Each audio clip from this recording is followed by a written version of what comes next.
Hello everyone, happy 2019. First video guide for 2019. This is a Stormcall, Scion, and I went with Sabo, Path of the Shadow, and Raider.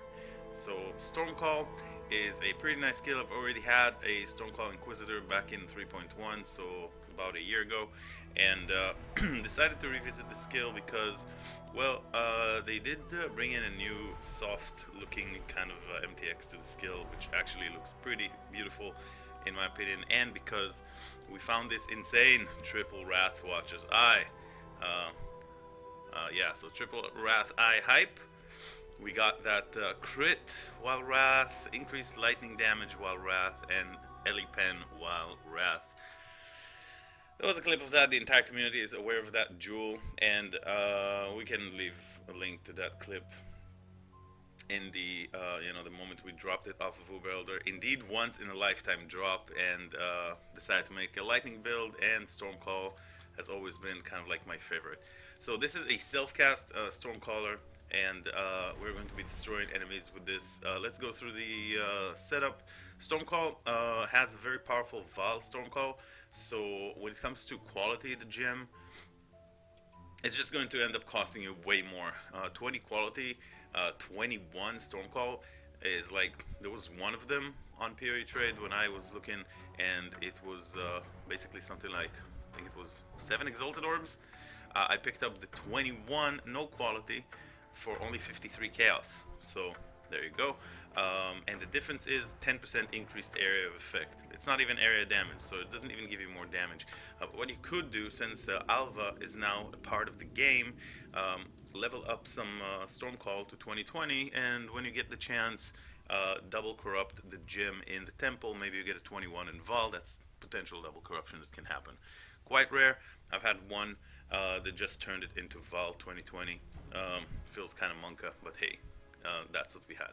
So we got that Stormcall linked with Control Destruction, Spell Echo, Spell Cascade, which makes it, cast 3 times, and Spell Echo, of course, makes it cast twice, as well as less duration, because it's very important for Stormcall, because there's a short period of time between casting and actually, distributing damage, right? So we want that less duration to make the build a lot smoother, as well as it does give a 19% more multi, which is pretty strong on its own, and lightning penetration. As a 6th link, you could also, for mapping, you can use increased AoE or conk effect, or increased critical strikes even if your character is low on crit. For power charge generation, we use our good old Orb of Storms power charge on crit. I also linked it with Ice Bite and chain support. The reason for Ice Bite is it adds cold damage to the skill, right? So Orb of Storm will deal cold damage, and when you drop it on the ground, it will then freeze and shatter enemies, and then enemies that are shattered gives us frenzy charges, right? 70% almost to gain frenzy charge on killing frozen enemies. We are Raider, and Raider gets free frenzy charges against bosses, which is why against bosses you want Culling Strike over here. So if you're fighting, Elder Guardians, Shaper Guardians, Uber Elder Shaper, and stuff like that, you want to put a Culling Strike gem in the spot of Ice Bite. And being a Raider means that we have basically permanent frenzy charges and permanent onslaught on bosses, which is a big reason why I picked up this Ascendancy class in the first place. For the perma frenzy and perma onslaught saves me flasks and solid way of generating frenzies, without, like, I don't know, blood rage or something like that.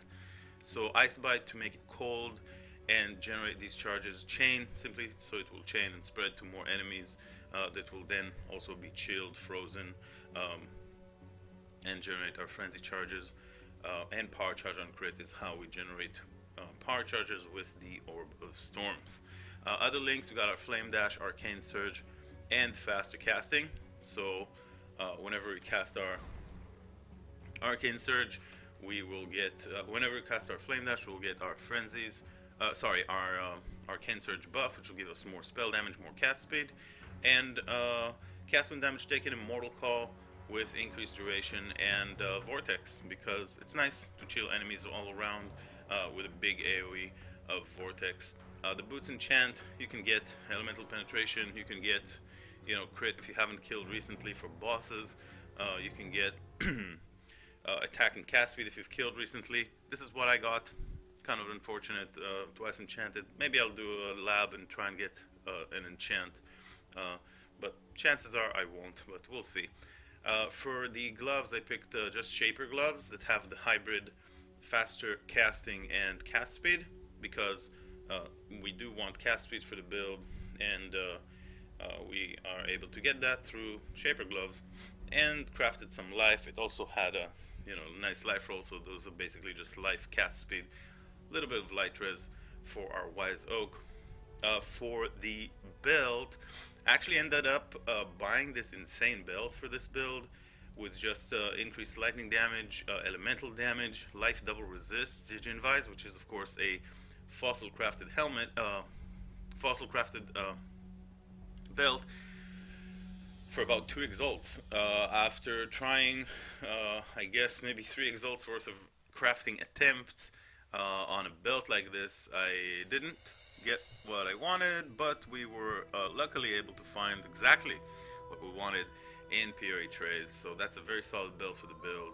But of course, just a single, prismatic or pristine or prismatic metallic crafts could definitely also work. This belt, I believe, was a 3 fossil, slams with prismatic, pristine, and metallic to try and get the resist, to try and get the elemental and the lightning damage and the life. So, very nice build. Over here, the weapon, I actually crafted myself with etheric fossils on a level 86. It could be 85, but yeah, I just bought the tornado wand for whatever, 10, 20, 15 chaos or something like that, and I just used etheric fossils. And over here we got a hybrid of spell damage and mana, which then allowed us to craft the increased spell damage, non-cast extra chaos damage from the new veiled crafting system, as well as big flat lightning damage to spells, cast speed, crit for spells, small roll, and then a hybrid with increased crit chance for spells. So yeah, imagine this crit for spells that it rolled a tier 1, 100 plus. This could have had 172 crit for spells, which is kind of ridiculous. But these ones exist, and etheric fossils, 1 socket resonator, I slammed until I got this result. I think also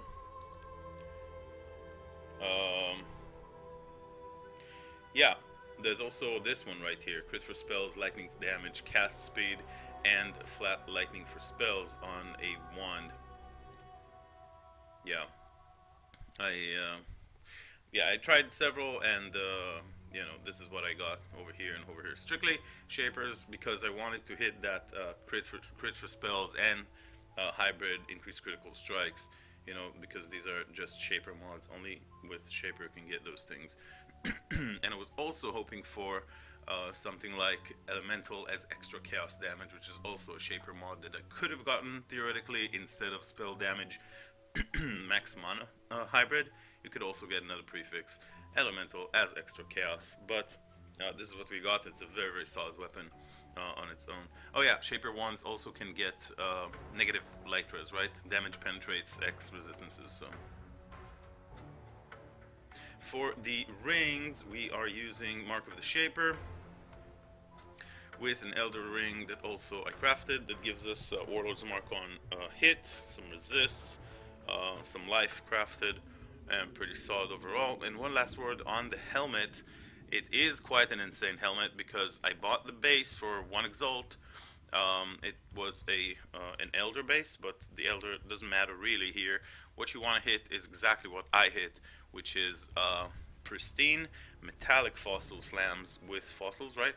2 socket resonators, pristine and prismatic and metallic, and that will give you the nearby enemies have -9 to lightning resistance, as well as pristine fossils will give you the hybrid of life and percent life. So this is the small life roll with the 3% increased maximum life on the helmet right there. Of course, it's a reduced Stormcall duration enchant, which is very strong for this build. Again, same reason why we use reduced less duration gem in our 6-link setup. And this one actually like rolled pretty incredible, and with an open prefix I was able to craft. So like this helm has just quite a shitload of life, and double resist, and percent life, and negative light res, and the enchant, so it cannot get any better. Cannot imagine how a helm like this could actually get any better. For the shield, I picked up this thing, crafted cast speed on it with spell damage, crit for spells, and life. I think it was like 2 exalts or something like that. So this is not a budget kind of like character, but if you have like 10, 12, 13 exalts that you could, you know, spare, it's an amazing fun build to play, right? And of course you can also start with lesser gear and farm your way up to it, because this character is definitely capable, and Stormcall, Val Stormcall is actually extremely strong. So there is that.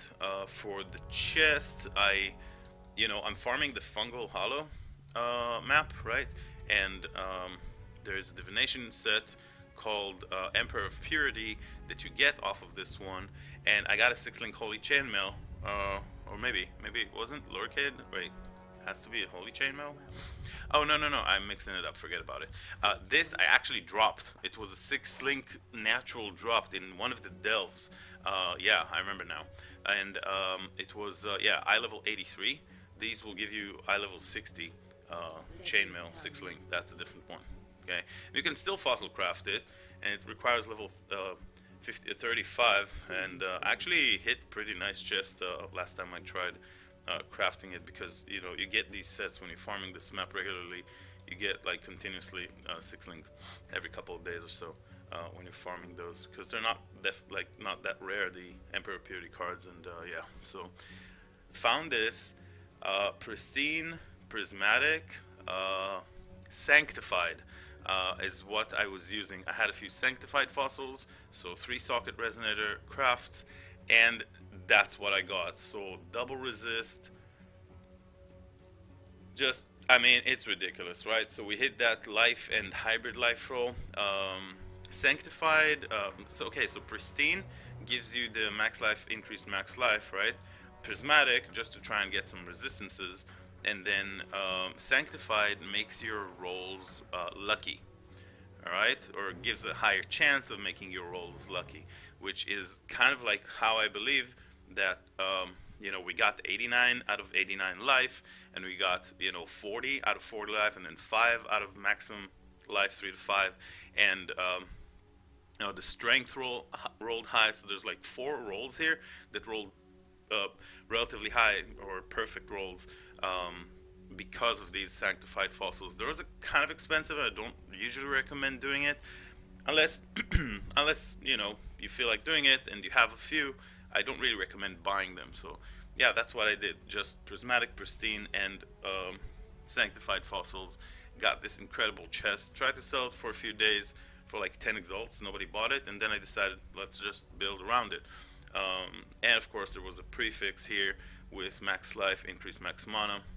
So pretty solid chest. I mean, 12 increased max life and like 160 total flat life, and 60 Allra, 68. Really insane. And somehow we managed to balance all of our resistances here.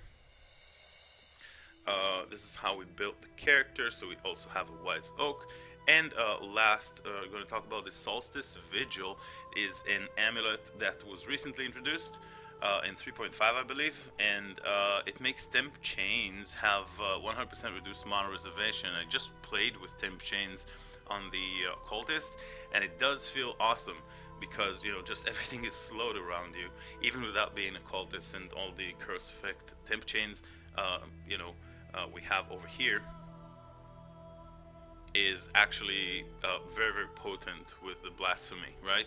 So it has no reservation, which is how we're able to run it with no problem. So this amulet also gives life, some all attributes, aspect of or Shaper's presence, kind of like increased damage when you kill a rare. It is kind of nice. You'll see like a little cloud floating around me, increased damage or whatever. Nothing too great. It's really here mostly for the you know, reduced temp chains, mono reservation, and an increased damage roll. So not too bad of an amulet right here. And for the rest of the reservation, we're using Herald of Thunder. I had enough you know, mana to reserve, so I added the added lightning gem over here, and I had a free socket, so added lightning and temporal chains blasphemy, and of course Wrath. So we are using Wrath as our more spell damage multiplier over here. When it comes to Wrath, level 21 or 20 makes actually no difference, so you know, you can easily vol it, and it doesn't matter because it's still going to be 21 more spell damage unless you somehow bring it to 22, and then it's going to be 22. But yeah, so Wrath over here is our more lightning spell damage and allows us to get the benefits of this Watcher's Eye and all the triple Wrath buff effects. And lastly, Righteous Fire with increased duration. Val Righteous Fire to give us a big single target buff. Now, we got our Val Stormcall over here. Whenever it's up, it just shoots down a beam that just burns down the enemy. I will show you in a map. When it comes to map mods, this looks like a juicy one, Exile. So yeah, one thing we don't really want to do is avoid elemental elements, but for the sake of the video, this is a pretty juicy map. Let's do it. That's a little less juicy map, but still, let's try and do this one. 41 quantity. We'll run Nico and a couple of fragments and get into this map with abysses. This could be very rippy potentially. Like, I didn't really read all the mods. I hope it doesn't have reflect. I don't think I've seen reflect. But yeah, chance to avoid elements means that we're going to be less likely. Oh, this is staying. So we're going to be less likely to freeze the enemies, and I might not have my frenzy charge here. I mean, nothing more to we will get frenzy charges against rare. Oh, these guys are brutal. We will get our frenzy charges against rares. But yeah, this is our Val Stormcall, and you pop it up with your Val Righteous Fire. And Syndicate members are brutal, but they die nonetheless. So Val Righteous Fire, Val Stormcall. Whenever you see a Syndicate member, or you know, no. These projectiles are brutal. This is a pretty terrifying map that I picked for this, for the sake of this video. Just want to get to the boss, but there it is. Whew. Just try not to die. Oh no! But yeah, you see how it just kind of like burns down everything with the with the Val Stormcall right there. It just basically deletes, and I didn't even use my Val Righteous Fire, so.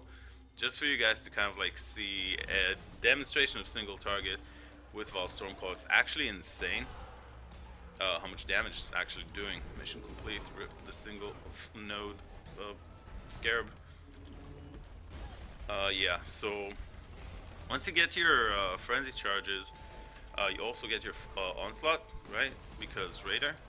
And actually didn't talk about the ascendancy, so that's basically how the build plays. Let's see, maybe we get a leech fight. That could be pretty cool to show off some single target, because this is actually a pretty strong, you know, single target setup with everything that I have here.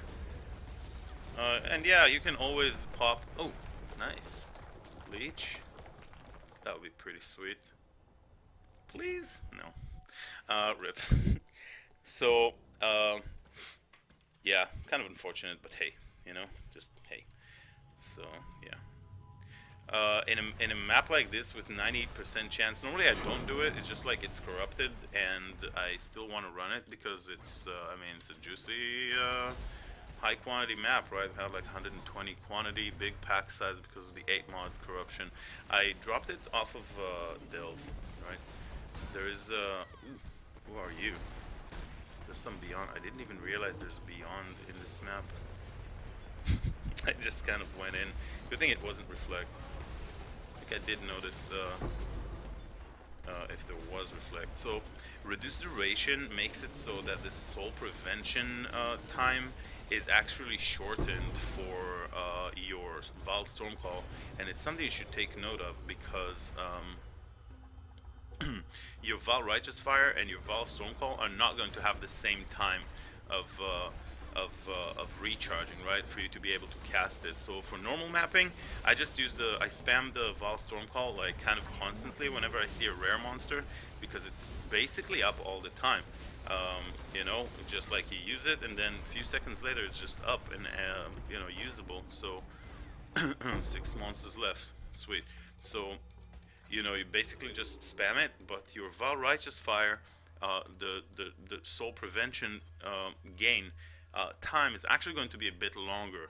So you don't want to spam it. You just want to spam it against like extreme situations, like, you know, when you see you know, syndicate members, or when you're about to kill the boss or something like that, or you're doing a breach and all of a sudden Chayula spawns or something like that.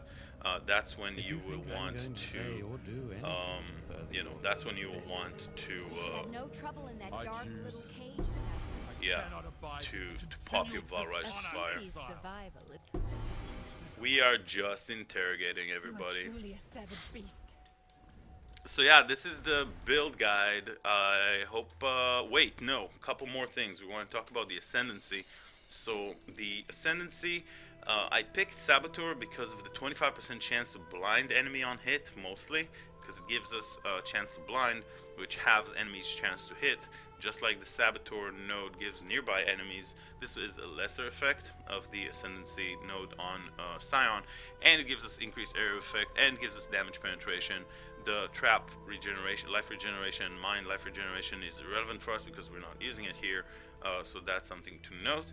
And Raider, as mentioned, movement speed, small chance to dodge, onslaught, and frenzy for free, pretty strong. And the order of the Ascendancy, I mean, you could do the normal cruel and get Raider for the movement speed as you level up, and then unspec when you get Merciless, get all the Path of the Shadow and spec into your tree. The way I went about specking my tree, I started leveling. I, of course, used like Freeze Pulse, right? So Freeze Pulse for these 2 jewels with the cast speed and whatever, and then you just straight go up and pick up some Templar, pick up some Witch. You leave these alone, but yeah, you pick up the life, and then you go down, you leave these alone, you go and pick up the life and crit, and then you go down all the crit, shadow, and then you stop, you don't take these. You then go into the life, and then acro, phase acro. And then at that point, you should be around, you know, Path of the Shadow area. No, sorry, you will pick up your Raider, right? This will be around your second lab, so you'll pick up the Raider. And then, you know, you just finish the story. Merc lab doesn't really matter all that much. At that point, you just want your Merc and Uber lab together. And you do that, the way I did it, you guys can do whatever you want, but the way I did it was I leveled up with the double Poet's Pen method that I had in the previous video. You can check out how. Very simple, Poet's Pens. You level up and you reach level 80. Once your character is level 80, you can start. That's when I started building my gear set, and I had this as a base, I had this as a base, and this as a base. And outside of that, I bought and mostly crafted everything else. So there, this is how you kind of like level up. When it comes to the Ascendancy, again, you can absolutely do anything you want. Elementalist and you know, Elementalist and Slayer is a solid option. You get the Overleach, the Culling Strike, you know, air effect, and all that stuff if you killed recently. You could totally do that. You could do Elementalist and Pathfinder for Flaskage. You can do Inquisitor. You could do Jug if you feel like getting your, whatever. It really doesn't matter. I just went with this time. I mean, of course it matters. You don't want to pick something like Hierophant for a build like this, or Assassin, right? But in terms of like viability, there's a lot of option. You can get a cultist just for the additional curse. You can get really whatever you want. So I just went with it because I felt like I wanted a little bit of extra defenses. I don't have Mind Over Matter here, and the blind really does work quite nicely. And the acro phase acro, and later when we reach level 80, we'll finalize our tree with picking up these nodes over here. You could also go into the curse effect. Maybe I will even change that for one more skill point, just unspec life, and get, instead of the cast speed, the curse effectiveness. So, you could totally do that as well. So don't worry about it. For the rest of the jewels, I have some spell damage double crit multi here. I have some life crit multi and area damage double crit multi here. I have life area damage crit multi, and I have life area damage crit multi. Over here, the a natural instinct. Of course, you don't have to have it, but like, I had one, so you could use it here for Scion. It gives you all the small nodes, like the cast speed, the spell damage, the attack speed, which is irrelevant, but you still get it. 8% life and 45% crit multi, which is pretty huge, and some movement speed. So all the small nodes that are unallocated, you'll get the passives, and all the allocated nodes are granting you nothing. So you're not actually getting attack speed and dexterity, attack speed, attack speed. These are blank. You see, they don't have any text, just the that's the title of the node, and that is it, my friends.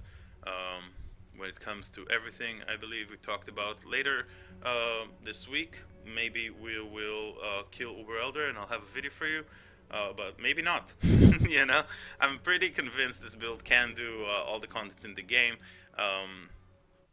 and of course take on Uber Elder. The damage is absolutely there. Currently the character is 92, and we just rushed because you have these new upgraded breachstones with the current syndicate. If you put Id that fled into research and he becomes leader, you can then upgrade 2 breachstones into a pure, or what's the other word, enriched, or there's like 3 tiers of super breachstones that give super XP and are actually insane.